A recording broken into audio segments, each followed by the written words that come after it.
According to a new NBC News poll out just this morning, for the first time, Donald Trump is now leading in a hypothetical general election matchup.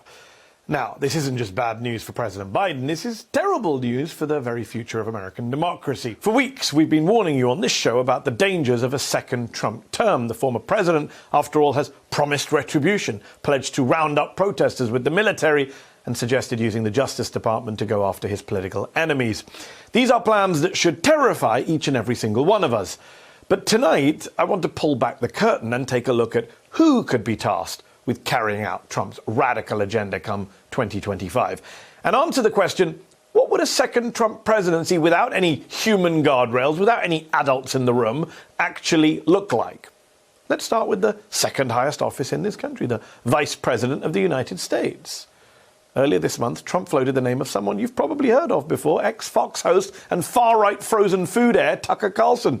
Trump said that he liked Carlson, quote, a lot, and would consider him for VP because, quote, he's got great common sense. Here they are palling around at a UFC fight just last week.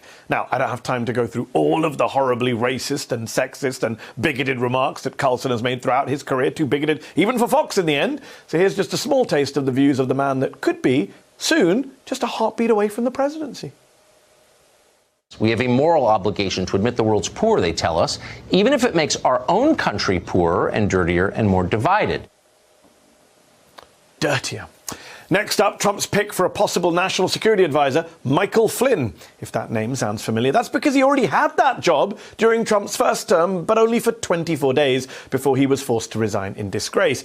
Earlier this year, Trump pledged to bring the former Army Lieutenant General back, calling Flynn, quote, somebody really special. A reminder that this is a man who suggested Trump seize voting machines and declare martial law in some states in order to rerun the 2020 election. Since then, Flynn has embarked on a nationwide tour, traveling from city to city to aggressively push election denialism, Christian nationalism, and wild QAnon-type conspiracy theories. Now, let's move on to a man a lot of people may not have heard of yet, Mike Davis. He's the man many in Trump's inner circle, including his own son Don Jr. and Steve Bannon, are pitching to be the country's next possible Attorney General.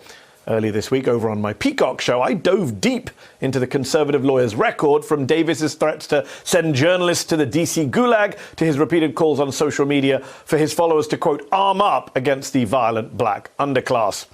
And it appears I may have struck a nerve. Davis has since responded to my monologue from earlier this week, pledging to indict me when he's AG.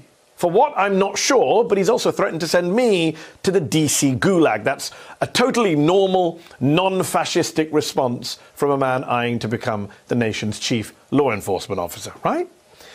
Now to another man you may not know so well, Kash Patel, Trump loyalist, former National Security Council staffer, could very well become the country's next CIA director, despite a total lack of qualifications. During his first administration, Trump already tried to install Patel as deputy CIA director. The then president only backed down when his director of the CIA at the time, Gina Haspel, threatened to quit if he hired Patel. Since then, Patel's become one of Trump's top defenders in the classified documents case. He's falsely claimed that Trump had unilateral authority to declassify records, saying, quote, he can literally stand over a set of documents and say these are now declassified, like magic.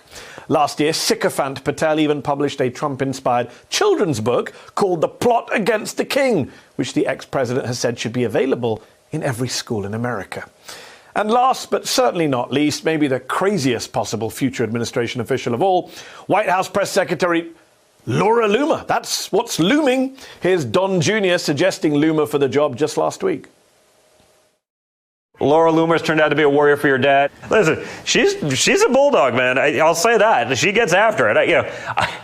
I'd love this press secretary just to watch DC just explode. Loomer already has a close relationship with the former president. Here they are, rubbing shoulders at Trump's Bedminster golf course. In fact, Trump reportedly asked his aides to find a position for her on his 2024 re-election campaign, but the far-right activist and self-described proud Islamophobe was blocked by none other than fellow far-right figure and Islamophobe, Congresswoman Marjorie Taylor Greene, who called Loomer, quote, mentally unstable and a documented liar. Loomer made headlines against this week when she said all Palestinian American employees of the federal government should be purged from their jobs, proclaiming that, quote, if you want to serve in the federal government, you should be born in this country. Now, With these kind of far-right figures waiting in the wings, ready to serve in a possible second Trump administration, it's really no surprise that The Economist magazine this week dubbed Donald Trump, quote, the biggest danger to the world in 2024. So, look, yes, you can be upset about the economy, you can be frustrated over Joe Biden's age, you can angrily disapprove of the way the administration has handled the situation in Gaza. Those are all legitimate concerns, objections, criticisms.